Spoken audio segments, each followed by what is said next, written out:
Hello friends, नमस्कार। Welcome to M chemistry. आप सभी का अपने यूट्यूब चैनल एम केमिस्ट्री पर बहुत बहुत स्वागत है। तो आज हम इंग्लिश लैंग्वेज के प्रीवियस ईयर के क्वेश्चन पेपर करने वाले हैं। तो दोस्तों ये वीडियो आप सभी के लिए बहुत बहुत ज़्यादा इम्पोर्टेंट है। चलिए दोस्तों स्टार्ट करते हैं पहले क्वेश्चन से। दोस्तों वीडियो स्टार्ट करने से पहले मैं आप सभी को एक बात बता देना चाहती हूँ कि जब आप ये एग्ज़ाम रीट एग्ज़ाम या कोई भी टीचिंग एग्ज़ाम है जिसमें मोस्टली लैंग्वेजेस का इशू होता है कि लैंग्वेज 1 कौन सी आप चूज़ करते हैं और लैंग्वेज 2 कौन सी आप चूज़ करते हैं, तो जिस टाइम फॉर्म फिल करते हैं उस टाइम इस बात को ध्यान में रख लीजिए कि आप लैंग्वेज 1 इंग्लिश दे रहे हैं, हिंदी दे रहे हैं या कोई और उर्दू, पंजाबी, संस्कृत वगैरह दे रहे हैं। तो जो लैंग्वेज 1 होती है वो आपको जब पेपर होता है तो तब लैंग्वेज 1 ही अटेम्प्ट करनी है पहले और फिर लैंग्वेज 2 पर आना है। ओके स्टूडेंट्स, चलिए स्टार्ट करते हैं पहले क्वेश्चन से। विच one of the following word is a verb? Option है सिंपैथी, सिंपैथाइज,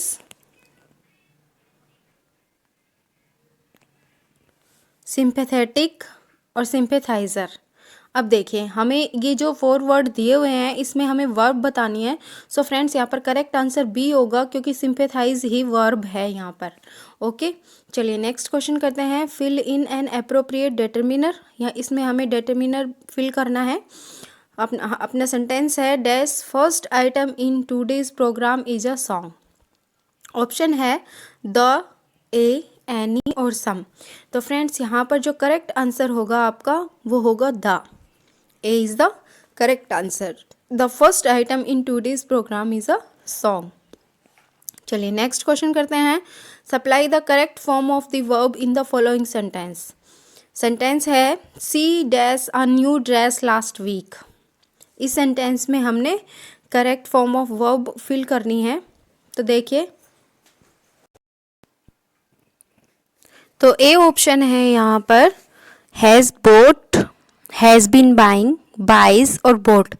देखिए फ्रेंड्स यहाँ पर she dash a new dress last week ये एक सिंपल पास्ट टेंस है तो यहाँ पर बोट आप यूज़ करेंगे। So D is the correct answer. यहाँ पर डी करेक्ट आंसर होगा।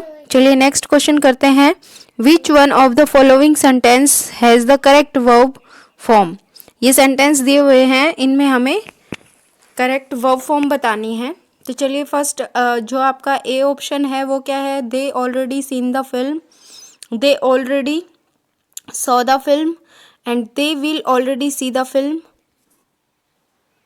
And they have already seen the film. तो यहाँ पर जो करेक्ट आंसर होगा आपका वो होगा D, they have already seen the film. D is the correct answer. चलिए नेक्स्ट क्वेश्चन करते हैं। नेक्स्ट क्वेश्चन है may I enter your office. In the above sentence may has the meaning of. अब इसमें बताना है, देखिए ये मे जो मोस्टली यूज़ होता है वो संभावना के लिए यूज़ होता है जब कोई पॉसिबिलिटी होती है तब, जब हमें कोई परमिशन लेनी होती है तब। तो देखिए यहाँ पर हमारे पास जो ऑप्शन है परमिशन, प्रोबेबिलिटी, पॉसिबिलिटी और ऑर्डर। तो यहाँ पर जो करेक्ट आंसर होगा वो होगा permission. A is the correct option. Okay चलिए नेक्स्ट क्वेश्चन करते हैं। To express necessity we use the modal.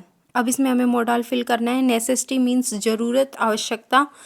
तो इसमें आपके पास ऑप्शन है मे, मस्ट, कैन, माइट। अब देखिए मे, कैन और माइट तो तब यूज़ होते हैं जब कोई संभावना होती है किसी काम की तब। लेकिन नेसेसिटी क्या है? मतलब ज़रूरत है, आवश्यक है, बिल्कुल नेसेसरी है, तो उसके लिए मस्ट यूज़ होगा। मस्ट मीन्स बिल्कुल पक्का होना ही चाहिए, उसके लिए मस्ट यूज़ करते हैं। नेक्स्ट क्वेश्चन है complete the phrasal verb in the following sentence. I usually go to bed early and also get early. देखिए अब यहाँ पर वो कह रहा है कि वह रात को जल्दी सोता है और सुबह जल्दी उठता है। तो अगर हम सुबह उठने की बात करें तो हम बोलते हैं गेट अप। उठने के लिए बोलते हैं तो गेट के साथ क्या लगाते हैं? अप लगाते हैं। ओके तो आपकी जो ऑप्शन है वो आउट नहीं हो सकता, ऑन नहीं हो सकता, अप हो सकता है, इनटू नहीं हो सकता। So up C is the correct answer. Next question, which one of the following option will complete the phrasal verb in the following sentence?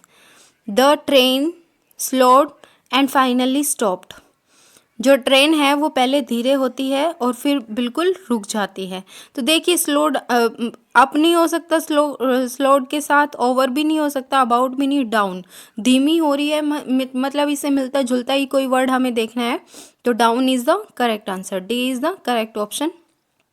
चलिए नेक्स्ट क्वेश्चन करते हैं। Pick out the phrasal verb which means to take care of. Take care of के लिए जो इसके जैसा ही हमें phrasal verb देखना है, तो देखिए यहाँ पर ऑप्शन है रन आफ्टर, नहीं हो सकता, रन इनटू भी नहीं हो सकता, लुक फॉर भी नहीं हो सकता, look after is the correct answer. Next question, complete the phrasal verb in the following sentence. अब देखिए फ्रेजल वर्ब से काफ़ी सारे क्वेश्चन यहाँ पर मिलेंगे आपको, मोस्टली 4-5 क्वेश्चन तो इस टॉपिक से होते हैं, तो आप इस टॉपिक को बिल्कुल अच्छे से करके जाना है आपने। The tourist guide pointed the most important buildings. Option है इन, ऑफ, आउट, ऑन। अब देखिए पॉइंटेड के बाद जो हमें फिल करना है वो देखना है। अब पॉइंटेड के साथ मोस्टली आउट ही आता है, हम बोलते हैं ना पॉइंटेड आउट, तो फिर यहाँ पर जो बी ऑप्शन है वो करेक्ट आंसर होगा। B is the correct answer. Next question है, which one of the following phrasal verb means to stop doing an activity or a job. इसका फ्रेजल वर्ब मीनिंग देखना है, to stop doing an activity or a job, मतलब कोई किसी काम को कर रहा है, उसको करते करते वो रुक जाता है, रोकना या छोड़ देना। तो देखिए ऑप्शन है टेक ऑफ, टेक अप नहीं होगा, रन डाउन भी नहीं होगा, गिव अप हो सकता है, लुक फॉर भी नहीं हो सकता। So C is the correct answer. चलिए next question, which one of the option will complete the phrasal verb in the following sentence? I had to fill dash 3 forms to get my driving licence. ये देखिए मैंने अपने driving licence के form के लिए मैंने 3 form fill किए। अब देखिए हम छोटे क्लासेस से ही पढ़ते आ रहे हैं, अगर हमें फिलअप भरने होते थे तो फिल के साथ अप लिखा होता था, तो यहाँ भी वो भरने की बात कर रहा है, चाहे वो फॉर्म है, चाहे वो फिलअप है, फिल इन द ब्लैंक है, कुछ भी है, तो फिल अप, फिल के साथ क्या यूज़ होगा? अप होगा। A, so A is the correct answer. Down wrong होगा, इनटू भी रॉन्ग, ओवर भी wrong, so A is the correct answer. Next question करते हैं, the passive voice of we make butter from milk. अब passive voice topic पे question है, 2-3 question इस पे मिलेंगे, फिर स्पीच पे भी मिलेंगे क्वेश्चंस। तो चलिए देखते हैं, ए ऑप्शन क्या है? Butter is being made from milk, ये नहीं हो सकता। Butter has been made from milk, ये भी नहीं हो सकता। Butter was made from milk, ये भी नहीं हो सकता। So D is the correct answer, butter is made from milk. Next question है, which is the correct passive voice of the following sentence? They have painted the door, the door was painted. इसको भी हमने passive voice में convert करना है। The door has been painted, ये भी नहीं हो सकता। द डोर इज पेंटेड, ये हो सकता है। द डोर बी पेंटेड, ये भी नहीं हो सकता। So C is the correct answer. Next question, my sister said I am enjoying my work. In reported speech, the above sentence will be, my sister said that, उसकी sister क्या कह रही है?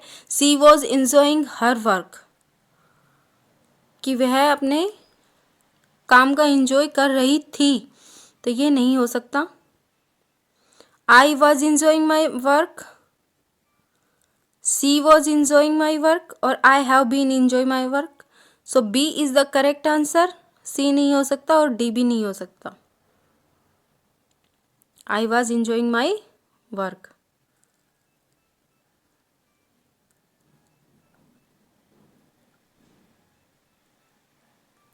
चलिए नेक्स्ट क्वेश्चन करते हैं।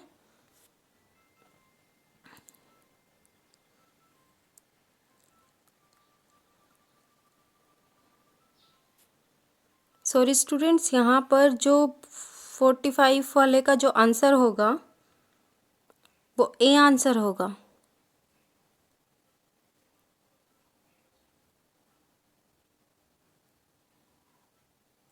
आई am enjoying my work का होगा I was enjoying my work.